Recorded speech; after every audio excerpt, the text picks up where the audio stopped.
ನಾವೇನು ಮಾತು ಕೊಟ್ಟಿದ್ದೇವೆ 23ರಲ್ಲಿ ಅದರ ಪ್ರಕಾರ ಸರ್ಕಾರ ಅವರ ಜನರ ಸೇವೆಯನ್ನು ಮಾಡೋದಕ್ಕೆ ಕಾರ್ಯಕ್ರಮಗಳನ್ನು ಕೊಟ್ಟಿದ್ದೇವೆ. ಅವೆಲ್ಲವನ್ನು ಕೂಡ ಅನುಷ್ಠಾನ ಮಾಡ್ತೇವೆ. ನಾವು ದೆಹಲಿಗೆ ಹೋಗ್ತಾ ಇದ್ದೀರಾ? ನಾನು ಡೆಲ್ಲಿಗೆ ಹೋಗ್ತಾ ಇಲ್ಲ.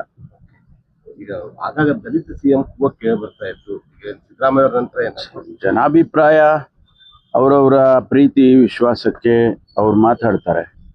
ಆದರೆ ನಮ್ಮ ಕಾಂಗ್ರೆಸ್ ಪಕ್ಷದಲ್ಲಿ ಹೈಕಮಾಂಡ್ನವರು ಅದೆಲ್ಲವನ್ನು ಗಮನಿಸಿ ತೀರ್ಮಾನ ತಗೊಳ್ತಾರೆ. ಡಿ ಕೆ ಶಿವಕುಮಾರ್ ಅಭಿಮಾನಿಗಳು ಅವರೆಲ್ಲ ಬರ್ಡೇ ಗಿಫ್ಟ್ಗೆ ಕಾಯ್ತಾ ಇದ್ದಾರೆ. ಏನಾದರೂ ಗಿಫ್ಟ್ ಸಿಗಬಹುದು ಹೈಕಮಾಂಡ್ ಸರ್? ಅದೇ ಹೇಳಿದ್ನಲ್ಲ, ಹೈಕಮಾಂಡ್ನವರು ತೀರ್ಮಾನ ಮಾಡಿದ್ರೆ ಆ ತೀರ್ಮಾನ ನಾವೆಲ್ಲ ಒಪ್ಕೊಳ್ತೀವಲ್ಲ.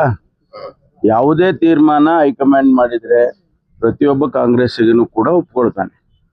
ಕಳೆದ ಒಂದು 8 ತಿಂಗಳಿಂದ ಗೊಂದಲ ನಡೀತಾ ಇದೆ. ಈವರೆಗೂ ಗೊಂದಲ ಏನಿಲ್ಲ. ಸಾರ್ವಜನಿಕವಾಗಿ ಅವರು ಅಲ್ಲಿ ಒಬ್ರು ಇಲ್ಲಿ ಒಬ್ರು ಅಭಿಮಾನಿಗಳು ಮಾತಾಡ್ತಾರೆ, ಅವರ ಸ್ಟೇಟ್ಮೆಂಟ್ಗಳು ಕೊಡ್ತಾರೆ. ಬಿಟ್ರೆ ಗೊಂದಲ ಏನಿಲ್ಲ. ಸರ್ಕಾರ ನಡೀತಾ ಇಲ್ವಾ? ಆಡಳಿತ ನಡೀತಾ ಇಲ್ವಾ?